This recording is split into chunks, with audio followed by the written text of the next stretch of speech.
Bonjour à tous, donc bienvenue dans ce webinaire workshop sur les meilleures stratégies de pricing à adopter en temps de crise. Donc je vais commencer par quelques petits points techniques. Donc la présentation va durer plus ou moins 40-45 minutes. Donc voilà, le sujet d'aujourd'hui encore, c'est les meilleures stratégies de pricing à adopter en temps de crise. Comme introduction, voilà, je m'appelle Georges. J'ai 15 ans d'expérience, plus de 15 ans d'expérience dans le pricing. Je suis passé par des sociétés comme Xerox, le groupe Adecco, et ça fait plus ou moins 5-6 ans que je suis consultant en stratégie tarifaire et plan de commissionnement. Donc, mon expérience est assez vaste. Au niveau pricing, j'ai fait du SaaS, j'ai fait de l'automotive, j'ai fait du recrutement, j'ai fait du travail temporaire, j'ai fait de la vente, j'ai fait donc c'est assez global et général. J'ai un peu touché à tout. J'ai fait aussi de l'implémentation de software pricing, donc j'ai quand même été assez loin à ce niveau-là. Et je voulais aujourd'hui partager avec vous toutes les expériences que j'ai eues par rapport à tous les temps de crise qu'on a passés et quelles sont les meilleures réactions à avoir au niveau du pricing en temps de crise. Donc, qu'est-ce que le pricing? Le pricing, dans un premier temps, c'est une science. Donc, c'est une science qui utilise les statistiques, l'analyse de données, des enquêtes de marché, assez poussé. Donc, dans ces dernières années, utilise aussi le machine learning et l'intelligence artificielle afin de calculer et de prévoir des tendances marché, de prévoir des prix, des ventes, donc des recherches assez complexes et assez innovantes pour pouvoir comprendre vraiment comment se comporte le marché par rapport au prix. Et à côté de ça, c'est aussi un art. Donc un art, pourquoi? Parce que on utilise la psychologie et plus précisément l'économie comportementale et les travaux de recherche de Kahneman et Tversky qui a d'ailleurs gagné le prix Nobel pour ces recherches-là, sur comment un client se comporte par rapport à ses habitudes d'achat. C'est-à-dire comment le cerveau réagit à une habitude d'achat et aussi par rapport au prix. Donc bien sûr, quand on veut acheter quelque chose, un des facteurs de décision, c'est le prix, et il y a donc un nombre énorme d'études qui ont été faites sur comment se comporte le cerveau par rapport au prix. À côté de ça, il y a aussi de la créativité financière à avoir et bien sûr de la créativité marketing. Donc le pricing se trouve un peu à cheval entre le marketing et la finance. Avec du data science. Donc, c'est quand même quelque chose de très complet et qui utilise toutes les recherches les plus avancées afin de pouvoir créer un prix qui est profitable et aussi accepté par le client. Car si le client n'accepte pas votre prix, vous vendrez jamais. Voilà. Donc ça, c'est un peu pour vous donner une idée qu'est-ce qu'est le pricing. Mais non, pourquoi le pricing est important? Le pricing est important parce que, et comme vous le voyez sur ce slide, il est directement lié en fait à la pérennité et à la survie de votre entreprise. Donc, mal positionner un prix, ça a un impact direct sur la crédibilité de votre prix. Quand je parle de crédibilité, je veux dire que le signal que vous donnez sur le marché, donc il faut savoir qu'un prix faible donne une valeur faible d'un produit. Un prix élevé ne peut peut-être pas être accepté par les clients car ils ne voient pas l'intérêt du produit à ce prix-là. Donc, il y a toute une étude à faire autour du prix afin qu'il soit accepté et aussi qu'il soit profitable. Donc, si on n'étudie pas le prix de façon, je dirais, entre guillemets, scientifique, on a un impact automatiquement sur les ventes et les revenus. Et cet impact, bien sûr, se répercute sur le profit qui dit baisse de profit, dit ralentissement de l'activité économique, dit suppression d'emplois, dit suppression des coûts, et enfin met en danger vraiment la survie de votre organisation, de votre entreprise. Donc, il y a vraiment cet effet boule de neige qui commence donc à partir du prix et qui se termine vraiment sur est-ce que moi je peux continuer à faire mon business avec ce prix-là. Donc beaucoup d'organisations et d'entreprises se positionnent à un prix sans vraiment y réfléchir, en utilisant des techniques assez basiques et en fait se retrouvent soit avec un problème de profit, donc ne font pas assez de profit, soit avec un problème de vente parce qu'ils vendent parce que leur prix est trop cher. Donc ça, c'est vraiment pourquoi, quelles sont les implications de ne pas gérer son prix correctement. Maintenant, voyons voir un peu dans la situation actuelle. Donc, on se trouve un peu comme ça dans un nuage. J'ai voulu représenter ça par un nuage de mots parce qu'on va un peu à l'aveugle. Donc, on ne voit pas ce qui se passe devant nous. On reçoit beaucoup d'informations. Le mot qui revient souvent, c'est Covid-19, c'est distanciation sociale, c'est des ventes qui sont postposées, les clients qui disent non, cette année c'est compliqué, on n'a pas de budget, on nous a coupé le budget parce qu'on ne performe pas comme en 2019. Donc il y a tous ces mots qui viennent tout le temps dans nos oreilles, qui sont quand même des mots qui nous bloquent, qui nous stressent, qui ne sont pas positifs. Et là, la réaction que la plupart des gens ont, c'est la panique. Voilà. Donc les gens paniquent, les gens ne savent pas quoi faire, les gens sont stressés, essayent et ont des réactions qui ne sont pas maîtrisées, qui ne sont pas réfléchies et qui sont vraiment pas planifiées d'un point de vue stratégique. Donc une des premières réactions, bien sûr, et la plus commune, c'est le price squeeze. Donc qu'est-ce qu'on fait? On diminue nos prix, quitte à vendre. Donc on va chez les clients, on dit écoutez, monsieur le client, voilà, je comprends, vous êtes en période de crise, voilà, je vous fais 20%, je vous fais 30%, mais s'il vous plaît, achetez chez moi. Voilà. Donc ça c'est une des premières réactions habituelles majeures, c'est aller vraiment chez le client avec une diminution de prix. Deuxième réaction qu'on a identifiée sur le marché, c'est vraiment prospecter partout. Donc aller chercher tous les clients, aller voir des clients dont on sait qu'ils sont mauvais payeurs, on sait qu'en fait notre produit ne les intéresse vraiment pas ou n'est pas quelque chose qui est acceptable dans leur business model. On va chercher tous les clients. Donc chaque client qui sonne à la porte, on l'accepte, on le prend. N'importe quel prix est bon pour nous. Donc ça entraîne une perte de temps parce que là on prospecte partout, donc on téléphone à tout le monde et on ne se focalise pas sur les clients sur lesquels il faudrait se focaliser. Et c'est une perte d'argent parce qu'on prend des clients qui ne sont pas prêts à payer notre produit car ils n'y trouvent aucune valeur. Et bien sûr, le temps, c'est de l'argent, donc on perd peut-être des ventes qui seraient beaucoup plus lucratives et beaucoup plus saines pour maintenir notre business. Donc cette réaction-là est humaine, elle est compréhensible, mais elle n'est pas bonne en fait. Voilà, aller prendre tout et n'importe quoi. Troisième réaction qu'on a identifié sur le marché, c'est donc faire des plans marketing et investir nos derniers euros dans des plans marketing voilà, qui n'ont aucun sens, aucune stratégie. On fait des pubs à tout va, on essaye d'engager des sociétés qui en fait ne nous apportent aucune valeur ajoutée. Donc on travaille vraiment à l'aveugle, on n'a pas de stratégie, on ne sait pas où on veut aller, on ne sait pas quel public on veut toucher, et on paye pour ça en fait. Donc on perd de l'argent à ce niveau-là. Donc ça c'est une troisième réaction qui est assez habituelle en temps de crise. Et enfin, la dernière, qui est quand même liée peut-être un peu à la première, mais qui a quelques nuances, c'est qu'on solde, on brade.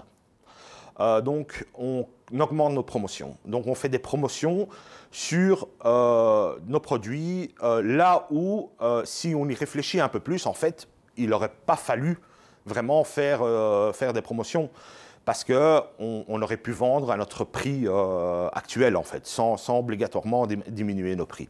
Donc, je vous donne un exemple là-dessus, par exemple. C'est dans les grandes surfaces, les supermarchés, ben, pendant la période de crise, toutes les promotions ont été éliminées, en fait. Et donc, ça, c'est une concertation entre l'État et les acteurs qui sont dans la distribution. Et en fait, c'était la meilleure solution à avoir en temps de crise. C'est donc de ne pas faire de promotion. Un, d'un point de vue sanitaire, pour pas qu'il y ait trop de gens dans les supermarchés. Et deux, pour que les sociétés puissent continuer à performer à un niveau acceptable, en fait. Donc, ça, c'est la quatrième réaction. Donc, on voit qu'on est vraiment dans l'urgence, dans la panique, et qu'on prend des décisions qui ne sont peut-être pas, si on y réfléchit un peu et si on fait un pas en arrière, qui ne sont peut-être pas celles qu'on devrait avoir en temps de crise. Voilà. Donc, après ça, ben voilà, nous, on vous dit pas de panique. On a la solution. Donc, on sait quoi faire. On a géré ça pendant les 15-20 dernières années. Donc, on sait vraiment comment réagir par rapport à cette angoisse, je dirais, ambiante du moment. Donc, et bien sûr, ce n'est pas que de mettre un masque. Voilà. On a donc 4 conseils en or à vous fournir dans ce concept. Voilà. Donc, premier conseil. Donc, premier conseil, et vous allez quand même être étonné, c'est réfléchissez à augmenter vos prix. Donc, ça, c'est une option valable. Et c'est une option, en fait, que je recommande à tous mes clients, et c'est une option que beaucoup de clients suivent et qui marche. Donc, il n'y a rien de mal, si c'est bien organisé, si c'est bien fait, à augmenter vos prix. On va expliquer le comment, le pourquoi et bien sûr comment transférer ça de façon intelligente et constructive vers vos clients. Donc, afin de supporter donc, ce conseil, je vais faire appel à mon ami Warren Buffett, qui est quand même un des businessmen les plus accomplis au monde, qui dit simplement que si à chaque fois que vous devez augmenter vos prix, vous devez faire une prière, ça veut dire que vous n'avez pas un bon business. Donc ça, c'est vraiment une des phrases que Warren Buffett aime répéter. Et sachant que Warren Buffett est un grand défenseur du prix, en fait.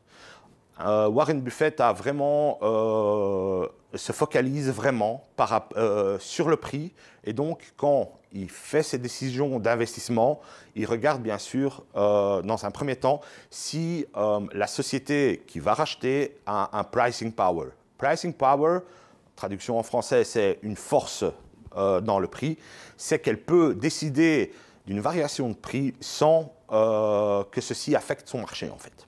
Voilà. Donc, ça veut dire qu'il défend des sociétés qui prônent une valeur ajoutée. Donc, vraiment une valeur. Et on va revenir sur ce terme de valeur assez souvent dans le reste de la présentation. Donc, ça, c'est par rapport à un conseil de quelqu'un qui, quand même, tout le monde sait, a bien réussi dans le business. Deuxième chose, je vais vous avancer des faits. Voilà. Des faits, vous voyez ici, il y a plusieurs exemples. Ces exemples ont été récoltés donc, sur StatBell et sur Securex. Donc, c'est des valeurs officielles annoncées par le gouvernement belge. Donc, on voit plusieurs segments de notre économie qui vous impactent directement ou indirectement, où on a eu une énorme augmentation de prix. Donc, je vais commencer déjà par le secteur des transports, à part bien sûr le secteur de l'aviation, où il y a une augmentation de prix de 1,76%. Le secteur des assurances, près de 2%. Les loyers, qui augmentent de 2,5%. L'alimentaire, 3,15%. Donc, vous voyez que déjà, tout ça, ben, on les subit. Hein. On a tous une assurance, on utilise tous des transports, on a tous un loyer, on va tous au supermarché faire nos courses. Donc, après, on passe sur vraiment les grosses augmentations. Donc, les services financiers ont augmenté de plus de 5%. Énorme augmentation de prix durant cette année. Troisième, les services de nettoyage, donc dans vos bureaux, à la maison. Tous les services de nettoyage le secteur du service de nettoyage a augmenté ses prix de plus de 6%. Et enfin, last but not least, les services postaux. Là, on voit une augmentation de 14%. 14%, c'est énorme. Donc, une augmentation de prix de 14% year to date, donc à ce jour, entre janvier et novembre. Donc, si vous googlez Bipost augmentation de prix, vous allez tomber sur une augmentation du prix du timbre seulement de 32%. 32% sur le prix du timbre. Donc, c'est vraiment pour vous avancer des faits, pour vous avancer des segments de l'économie qui impactent votre business directement ou indirectement. On peut arriver avec plein d'autres exemples où les prix et les coûts ont augmenté. Voilà. Donc, ceci dit, maintenant, on a expliqué je dirais, la logique derrière cette augmentation de prix. Donc, première logique, c'est que des augmentations de prix existent et impactent notre business. Donc, on a une augmentation de coûts. Et deuxième logique, c'est qu'on ne doit pas baser son prix sur seulement nos coûts et une conjoncture économique, mais vraiment par rapport à la valeur qu'on délivre à nos clients. Donc, comment communiquer ça? Comment construire une communication acceptable, constructive vers nos clients? Donc d'abord, justifiez, mais ne vous excusez pas. Ne jamais vous excuser, car ça montre qu'en fait, vous êtes en tort. Mais ce n'est pas le cas, car on peut démontrer par A plus B que notre augmentation de prix est logique et valable. Donc, chose très importante, et je peux vous assurer que le client détecte ça directement. Faites en sorte que ça n'apparaisse aucunement comme une augmentation de profit. Donc ça, c'est très important. Évitez les mots marge, les mots profit dans votre communication, car le client va directement retomber dessus et va vous dire, écoutez, si c'est pour que vous gagniez plus d'argent, moi, ça ne m'intéresse pas, quoi, hein, moi, je ne comprends pas. Voilà. Pourquoi moi, je dois en gagner moins et vous devez en gagner plus. Donc là, vous partez dans une confrontation avec le client et ce n'est pas bon. Deuxième chose, donc, trouver des arguments pertinents et bien fondés. Donc, il faut vraiment que votre argumentation soit bien construite, que votre argumentation soit cohérente, que votre argumentation puisse être comprise, je dirais, moi j'aime le terme par un enfant de 5 ans, en fait. Voilà, c'est très important d'amener le client vraiment dans un voyage, je dirais, d'argumentaire où il ressent que les choses sont cohérentes. Donc, pour ce faire, voilà, quelques exemples d'arguments qui sont cohérents et qui sont pertinents. C'est que voilà, vous délivrez plus de valeur. Voilà. C'est que voilà, vos coûts ont augmenté. Hein. Si votre business est directement lié, par exemple, aux coûts postaux, donc aux coûts et au transport, là, vous pouvez dire, écoutez, monsieur le client, les coûts postaux ont augmenté de 14%, les coûts de transport ont augmenté de 2%. Moi, je vous demande une augmentation de prix de 1%. Voilà, c'est pour qu'on partage la perte. Donc, c'est vraiment, il y a cette discussion de win-win. Et si vous montrez des chiffres, le client va nécessairement peut-être pas accepter directement, mais va quand même percuter. Voilà, parce que il ne veut pas non plus que vous perdiez de l'argent s'il fait du commerce avec vous.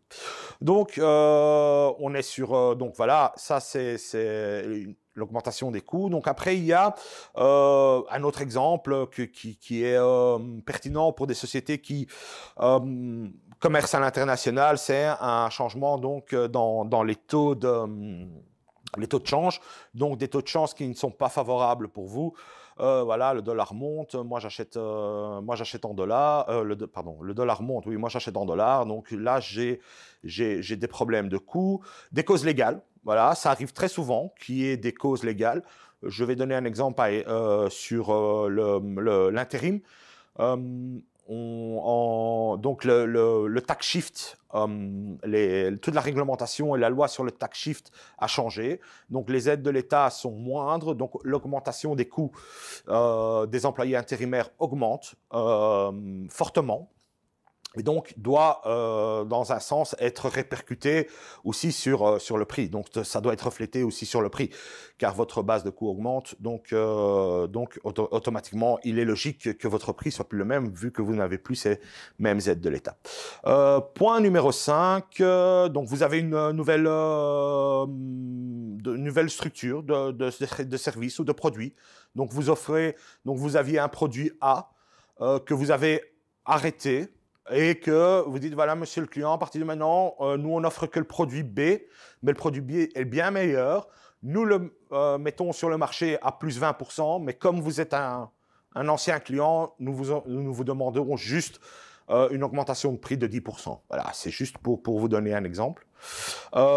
Puis, il y a aussi les fameux clients exigeants. Donc, c'est le type de client qui signe un contrat avec des clauses, un niveau de service, et qui vous dit, OK, vous devez faire A, B, C, mais ça fait 3 ans qu'il demande A, B, C, puis il demande D, puis il demande E, puis il demande F, et puis il demande G, et puis il rajoute toutes les lettres de l'alphabet.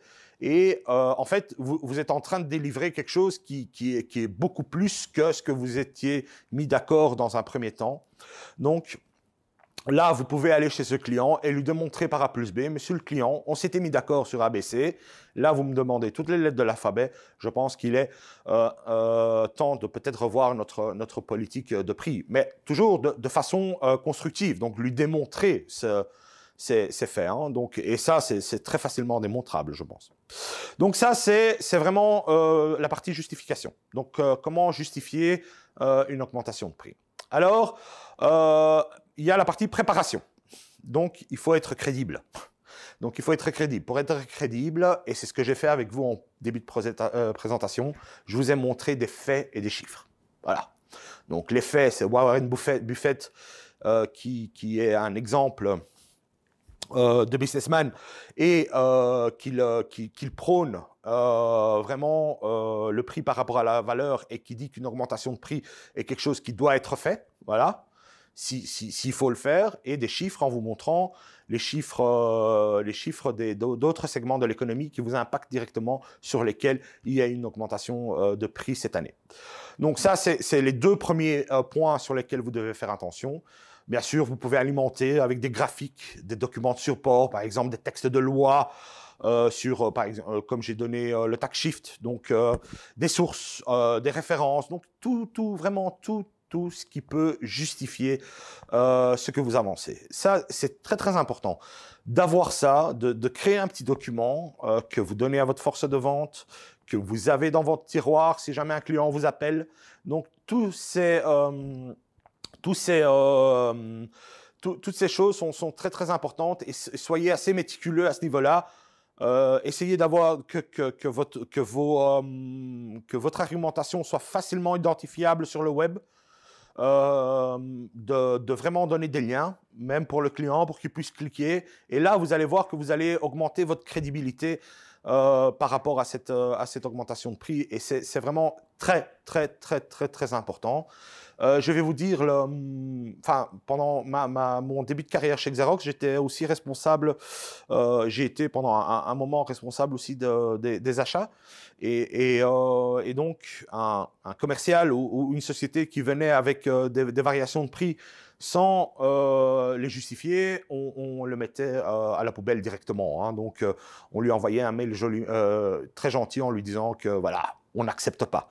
Tandis que si la personne justifiait, là, on avait moins d'arguments pour dire qu'on n'accepte pas votre augmentation de prix. Donc, ça, c'est pour la préparation. Donc, la préparation tourne autour de la crédibilité, en fait. Et passons maintenant sur la communication. Alors, la communication, déjà, il faut faire la part entre grands et petits clients ou grands à devenir. Donc, les grands clients ou les clients importants, c'est toujours mieux de le faire par téléphone. Donc, avant qu'il reçoive sa lettre d'augmentation de prix, vous lui passez un petit coup de fil, ou le commercial responsable de ce client passe un petit coup de fil et lui explique ce qui va se passer. Donc, en utilisant bien sûr l'argumentaire, mais on va arriver un peu à une trame potentielle d'explication. Et après, pour les petits clients, normalement, une lettre suffit. Maintenant, si vous avez un business où vous avez 25 000 clients, comme c'était le cas quand j'étais chez Aldeco, on spottait le top 100 où les vendeurs devaient appeler et puis tous les autres recevaient une lettre. Voilà.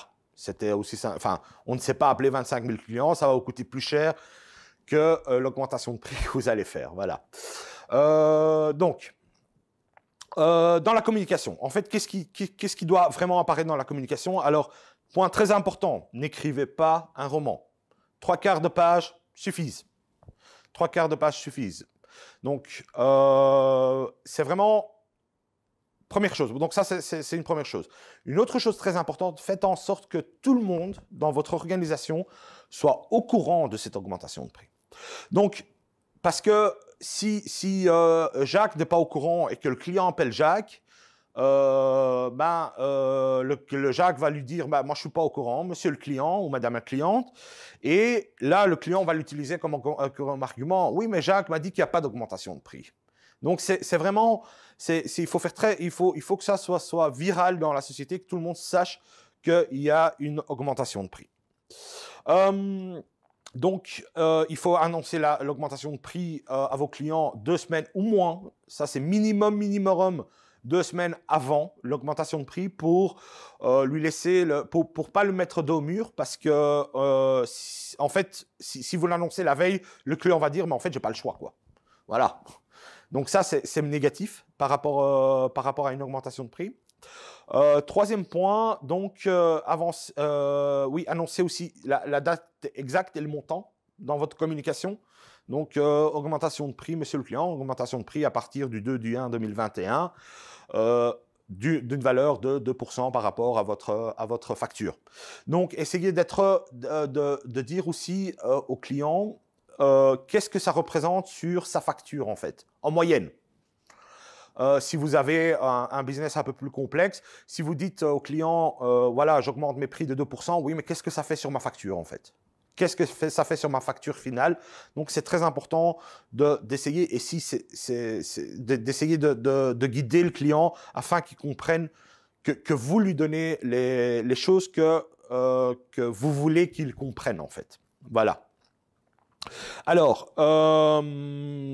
donc, utilisez les points les plus pertinents de votre analyse, de l'analyse qu'on a exposée au point 1 et au point 2. Donc, allez chercher les choses les plus pertinentes. Par exemple, si vous êtes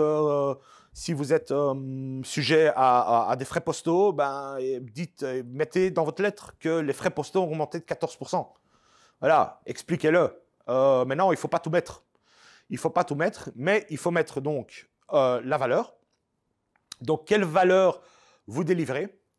Donc, vraiment expliquer au client que, voilà, monsieur le client, cette dernière année, nous vous avons aidé à faire A, B et C, et nous le faisons avec passion et nous essayons d'exceller. C'est pour cela que nous considérons qu'une augmentation de prix par rapport à ça est justifiable. Donc, expliquez votre valeur en 4 lignes.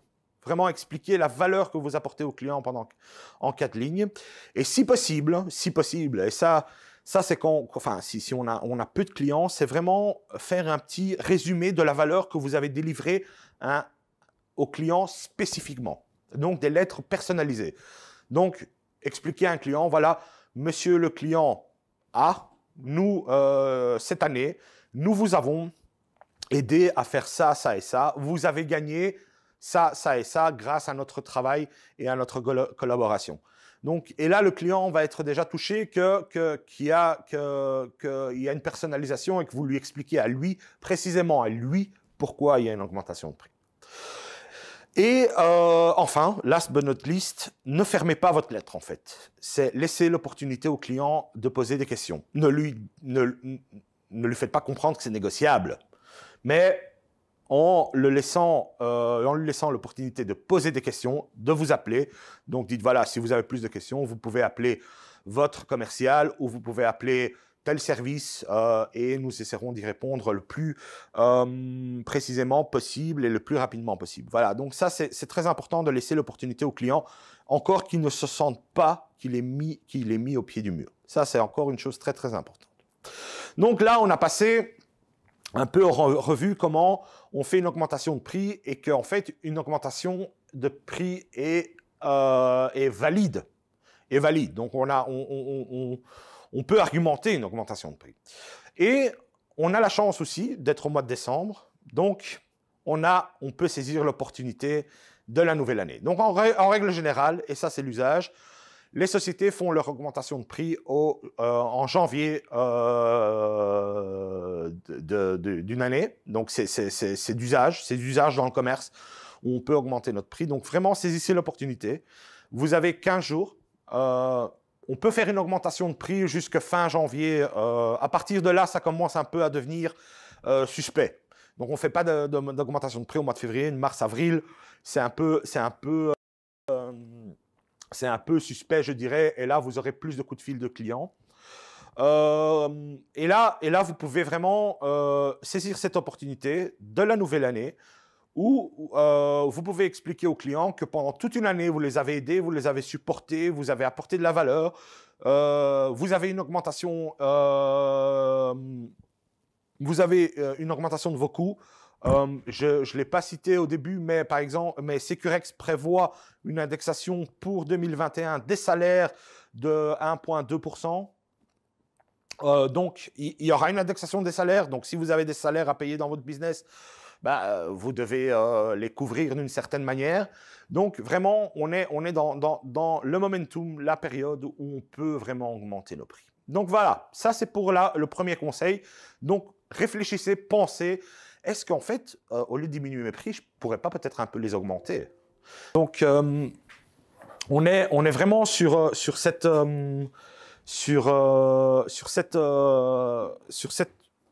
logique-là de voir si on peut vraiment augmenter nos prix. Donc voilà.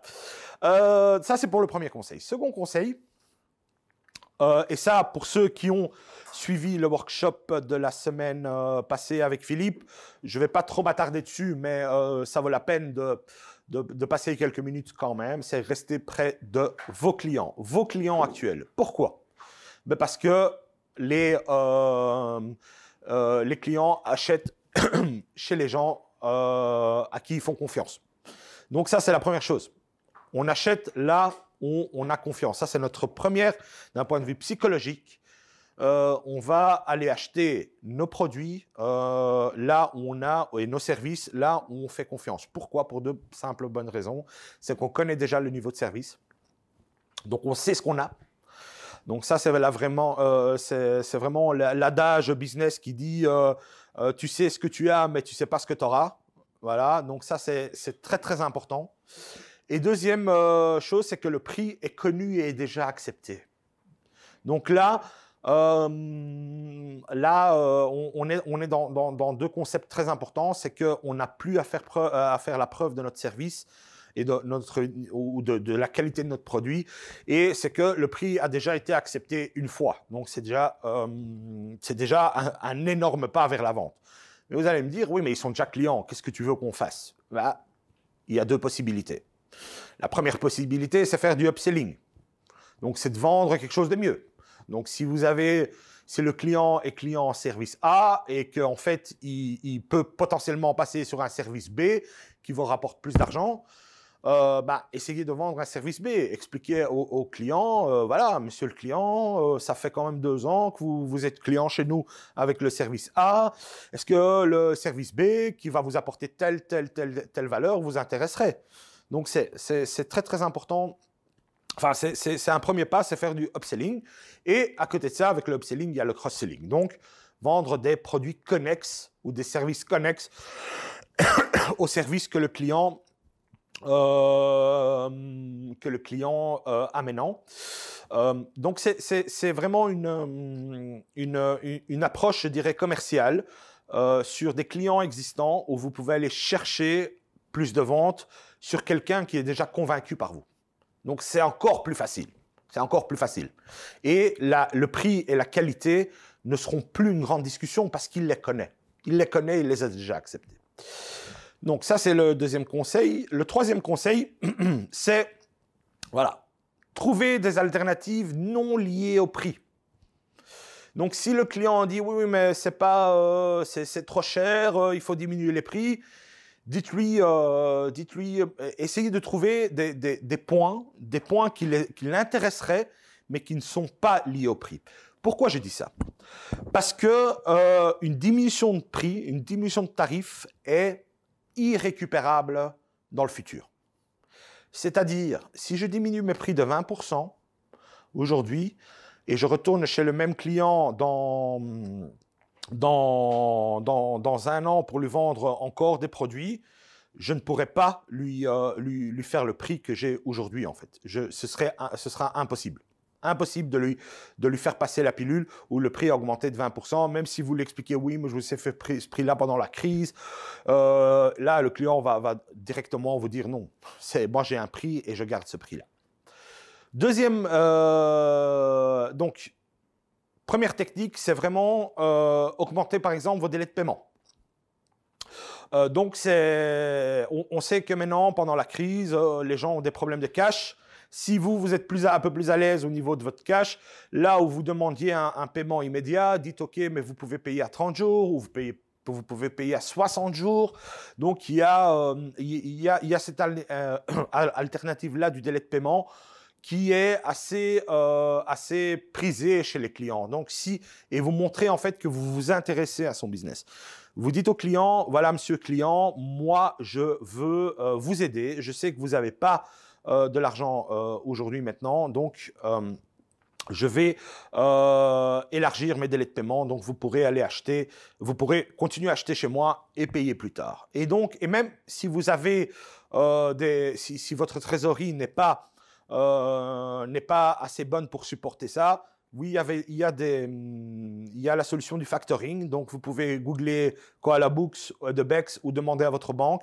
Et donc, Koala Books, qu'est-ce qu'ils font? Ils achètent votre facture, ils vous la payent et ils accordent des délais de paiement supplémentaires à vos clients. Bien sûr, vous payez une commission à Koala Books pour ça. Donc, ça existe. Donc, le factoring existe. Vous googlez factoring et vous allez trouver plein de solutions factoring. Même votre banque peut vous proposer du factoring.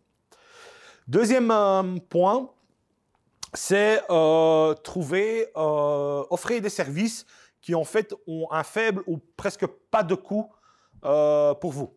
Donc là, j'ai un exemple. Voilà, payer 2 bières aujourd'hui.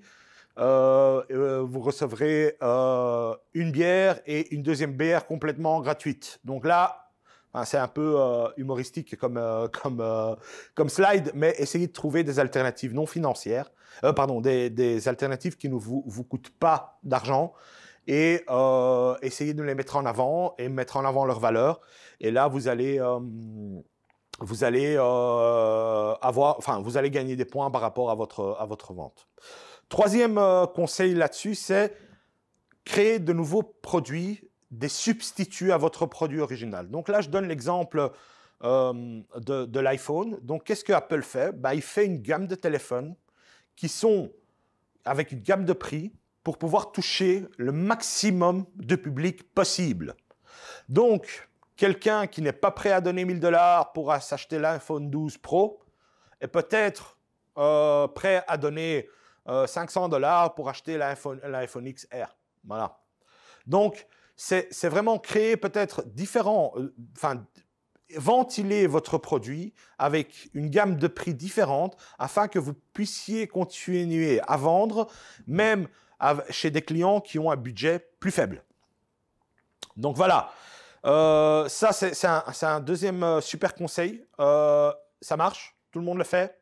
Voilà, je vous ai donné un exemple. iPhone le fait, enfin Apple le fait, et Samsung le fait, et plusieurs sociétés le font. Donc ne soyez pas vraiment avec des œillères dans votre monoproduit. Essayez de trouver des alternatives qui coûtent moins cher ou même peut-être des alternatives qui coûtent plus cher à votre produit de base. Voilà. Ça, c'était pour le point 3 et last but not least. Si vous devez diminuer vos prix. Donc là, ben, c'est pour... vous avez échoué en fait. Donc dans votre exercice de vente, c'est vraiment un échec. Donc si vous êtes passé par le point 1, point 2, le point 3 et qu'en fait vous êtes arrivé au point 4, vous avez échoué dans votre exercice de vente. Ça arrive, c'est pour ça qu'on va vous donner quelques conseils à ce niveau-là. Il y a une manière de le faire qui est la manière la plus optimale. On est donc dans un concept où, oui, dans un concept donc, je dirais d'offre de spécial, je dirais. C'est quelque chose qui doit être communiqué de façon telle que la perception du client soit celle d'une offre vraiment très, très spéciale. Donc, c'est pour ça que vous devez faire 3 choses.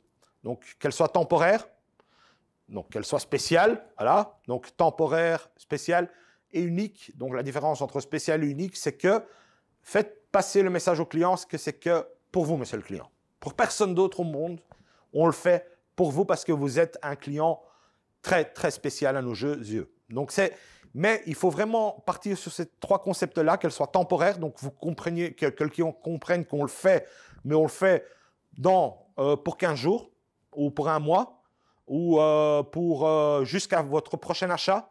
Donc, voilà. Essayez de limiter ça dans le temps et essayez de faire comprendre au client que c'est quelque chose qu'on ne fait pas et qu'on ne fait que pour vous. Voilà. Et enfin, utilisez aussi un levier. Donc voilà. Donc pour entrer dans une situation win-win, dites oui, mais. Dites oui, mais on voudrait avoir plus de volume. Oui, mais on aimerait avoir un contrat plus long. Oui, mais on aimerait que vous me donniez quelques contacts clients qu'on pourrait avoir ou que vous pensez qu'on pourrait nous faire du business avec. Donc, allez vraiment sur un échange. Vous pouvez aussi demander des références, des testimonials. Oui, monsieur le client, je veux bien vous faire 5%, mais est-ce qu'on peut faire une petite vidéo ensemble? Voilà, où vous expliquez qu'en fait, on est les meilleurs fournisseurs du monde. C'est simple que ça. Donc, essayez d'aller chercher les clients des compensations pour vous qui n'impactent pas réellement son état financier. Donc, qu'est-ce qui se passe à un acheteur? Comment il réfléchit? Un acheteur a des targets, a des objectifs annuels. Donc, s'il étend son contrat avec vous, pour une diminution de prix, il va le faire. Il va le faire. Parce que ses targets ne sont pas sur la durée du contrat en règle générale, sont plus sur la diminution de coût qu'il a réussi à faire sur votre produit. Donc voilà, on a passé en revue les quelques conseils qu'on a à vous donner. Par rapport à cette période de crise. Donc un grand merci encore une fois pour votre participation et à très bientôt.